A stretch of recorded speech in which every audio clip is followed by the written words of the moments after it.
Përshëndetje, sot po rikthehemi me një recetë tepër të mirë, tradicionale, krelon, të përvluar.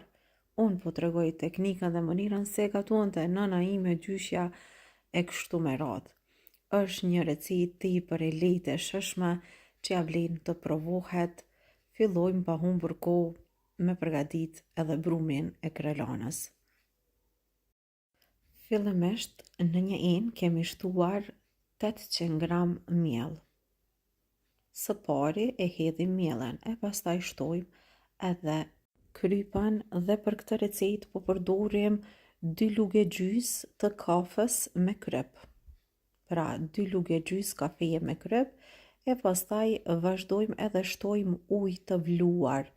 Fillimisht po e shtojmë një pjesë nga uji i vluar e duke e përzi vazhdojmë e shtojmë ujin aq sa kena nevojë derisa të përgatisim brumin.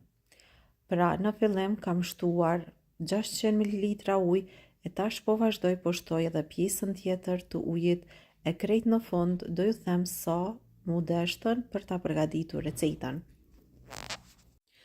Në total për këtë recetë mu deshtën 900 ml ujë. Ju do ta kontrolloni brumin edhe aq ujë do t'i shtoni.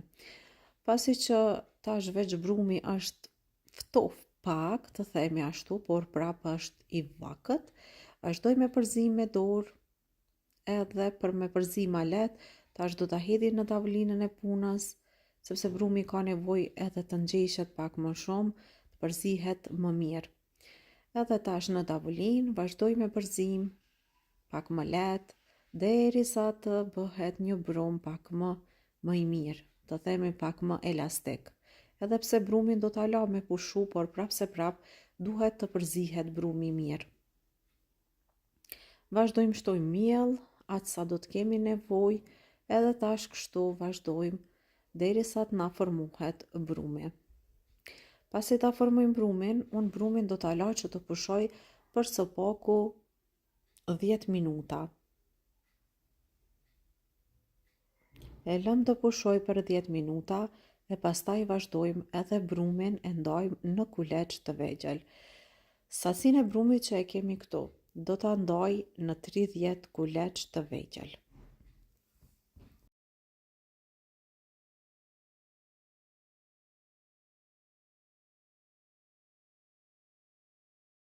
Pasi brumin e kam ndarë në pjesë të vogla, tash po i formojmë kuleçt duke ju shtuar nga pak miell. Edhe kuleçt do t'i lë anash që të pushojnë, pra derisa të përfundojmë me këto kuleç që i kemi këtu. E pastaj do t'i mbuloj edhe do ta marrim kulaçin e parë, sepse kulaçi i parë do të pushoj derisa ne të formojmë kuleçet e tjerë. Krelon tepër e mirë e shijshme, një recetë tradicionale gjysheve tona, por që ja vlen të provohet sepse disa edhe e quajnë si fli e përvëluar, por ne i themi kështu, pra krelon e përvluar. E ju nëse e keni ndonjë emërtim tjetër, na shkruani në koment se si i thoni kësaj recete. Pasi kuleçt i kemi gati, i mbulojmë, marrim kulaçin e parë, vazhdojmë shtojmë miell sa do të kena nevojë që mos ngjitet, pra për holluese derisa ne po e hapim një petë të madhe, pra vazhdojmë edhe i çelim kuleç një nga një. Në fillim do i hapim vetëm 10 kuleçet e parë, e pastaj do të vazhdojmë edhe nga 10, do hapim edhe kuleçet e tjerë. Pra thash gjithsej, në total na dalin 30 kuleç, do me thonë 3 vende nga 10 kuleç.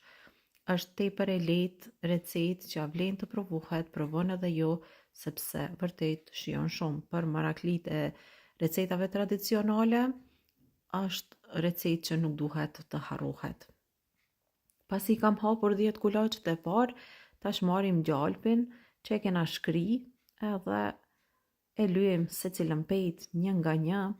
Është mirë që këtë recetë ta përgatisni me gjalp, por nëse doni mund t'i shtoni gjalpit vetëm pak vaj, 50 ml, jo ma shumë. Edhe tash vazhdojmë secilën petë, e lyejmë me gjalp, pastaj vendosim një mbi një, 10 pejtat që i kam holluar këtu, edhe janë gati. Dhe kështu do të vazhdoj, një nga një do t'i renditi 10 pejtat që i kam këtu.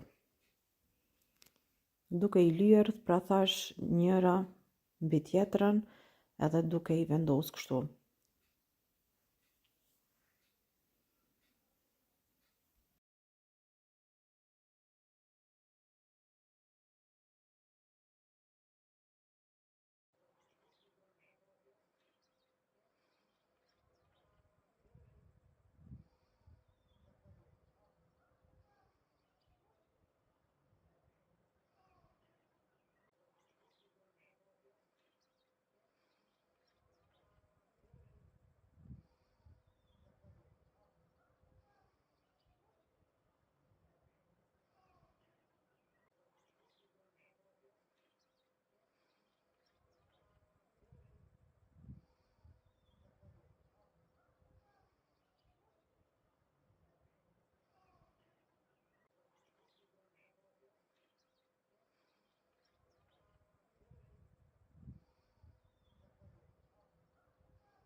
Dhe tani pasi kemi arritur edhe në fund, pejtën e 10 po e vendojmë edhe do t'a largojmë anash brumin që të pushoj derisa të përgatisim edhe 20 pejtat e tjera.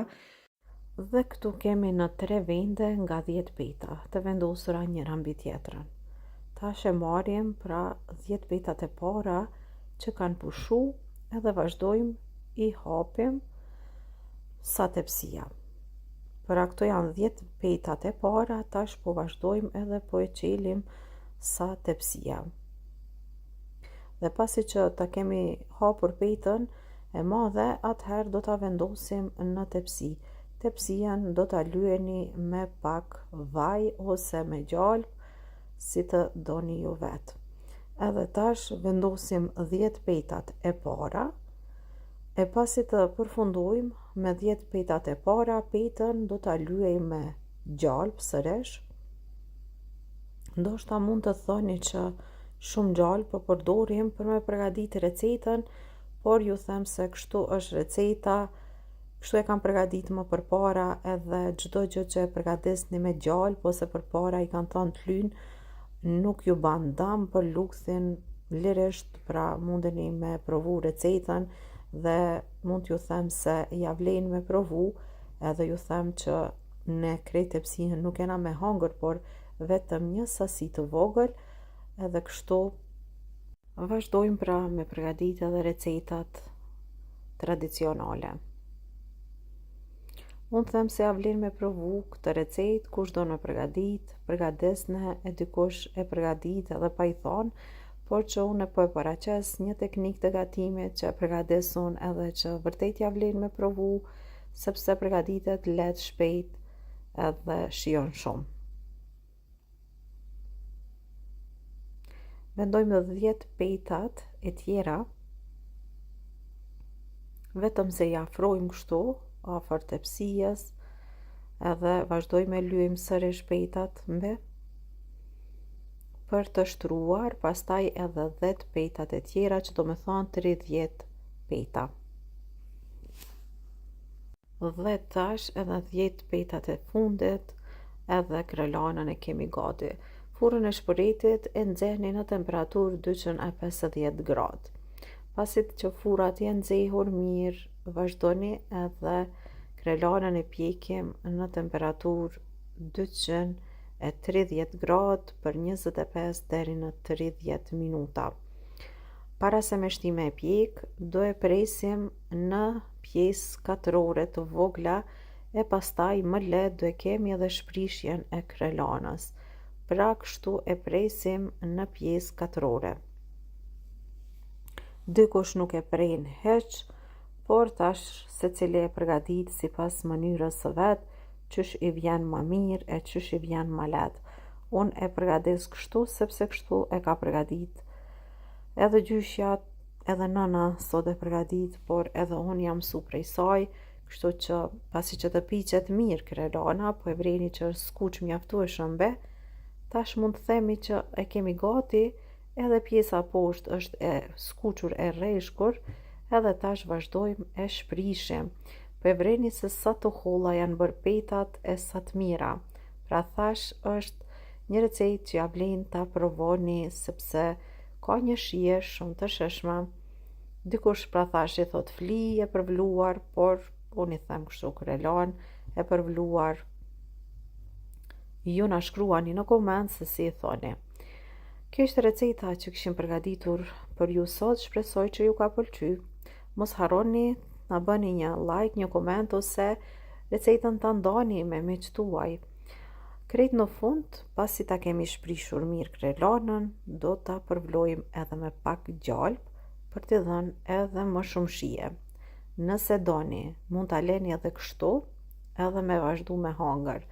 Por në qoftë se doni, mund të shtoni edhe pak gjalp, të cilën do ta nxejmi edhe do ja shtojmë krejt në fund. Po e shikoni se sa lehtë që shprishet kështu? Edhe petat janë shumë të mira të holla, edhe shumë e mirë.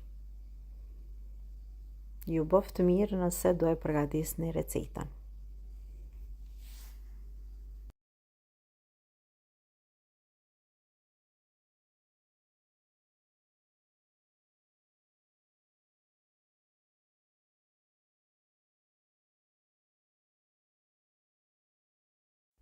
Krejt në fund e shtojmë pra gjalpin që e kena lanë që të nxehet.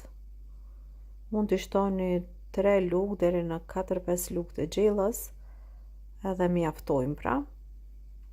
Dhe tash e përzim, unë e kthej edhe një herë në furr në temperaturë parafërsisht 200 gradë për 5 minuta që të nxehet edhe pak, e mandej e kemi gati për me servu, me fillu me hongër edhe me provu këtë recetë të shëshme.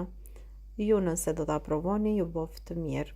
Edhe neve na bëft mirë, sepse kemi përgatit një krelan tepër të shëshëm. Mirëmbëjtje deri në recetën tjetër të radhës.